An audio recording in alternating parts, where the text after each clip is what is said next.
Samsung brought back water resistance to the Galaxy S7 this year, something that people really missed last year with the Galaxy S6.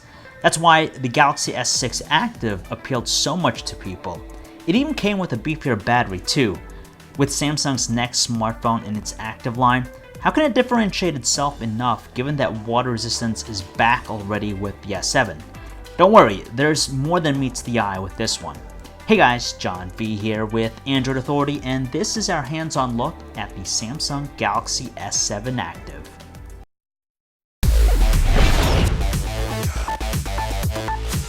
Alright, so the most distinguishable difference here is that it's more rugged in nature. That shouldn't surprise anyone. It's not premium by the imagination, seeing that it's mostly dominated by the same textured rear pattern that we've seen before, accompanied by those soft touch matte bumpers around the sides of the phone to absorb shock.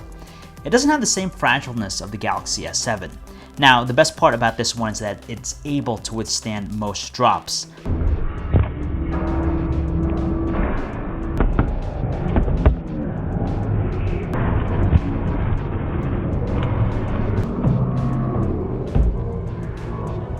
And boy can it endure them like no other.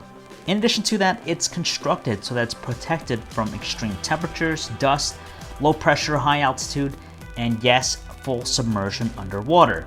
It's actually a little bit better than the S7. You could submerge it deeper underwater, up to 5 feet for 30 minutes. While it's not the prettiest thing, you can understand the reasoning behind its particular design, much like the other previous phones in the line. Yes, it's technically bulkier and heavier, making it a bit tougher to manipulate with one hand, but all this is necessary in giving that indestructible nature. The same display in the S7 is present here with the S7 Active, so that's a 5.1-inch 1440 by 2560 Super AMOLED panel. It's detailed, sharp, produces some very iridescent colors, and offers exceptional wide angles. Everything about it seems to be on the same level as the Galaxy S7, including the new always-on display feature. What's different though is that the S7 Active has a shatter-resistant screen. It holds up over other screens, but we're happy to notice that its visibility and clarity isn't subdued or greatly impacted. Given that Samsung's AMOLED screens have shown their superiority in terms of color accuracy and brightness potency, the resistance aspect of the display is icing on the cake.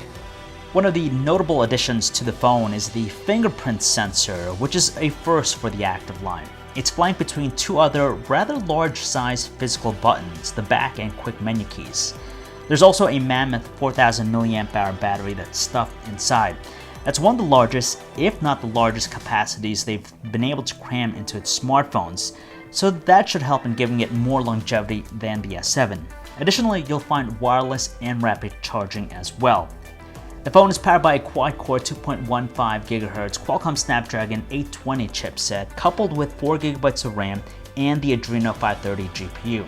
It feels snappy and fast, and given that it's almost unchanged from the Galaxy S7, the S7 Active should perform nicely when it comes to graphics processing. Storage amounts to 32 GB with our particular unit, but it can be supplemented with the available microSD card slot. The S7 Active borrows the S7's camera, so that's the same 12 megapixel sensor with an f1.7 aperture lens. You also have phase detection, autofocus, OIS, and an LED flash. The only other thing worth mentioning here is how there are few manual controls available with video recording when you use the Pro mode, which is something we haven't seen before in a Galaxy smartphone.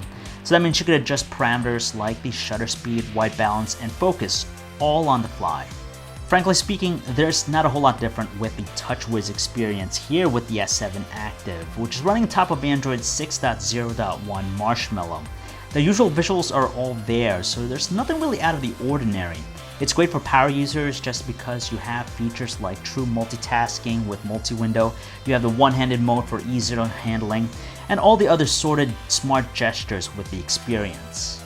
We've talked about some of the S7 Active's benefits, but it all comes down to price. You'll have to fork over a good $100 more to pick it up over the standard S7 through AT&T. So that's almost $800 for the S7 Active versus only $700 for the S7. Naturally, there are reasons why it's priced higher, like we mentioned already.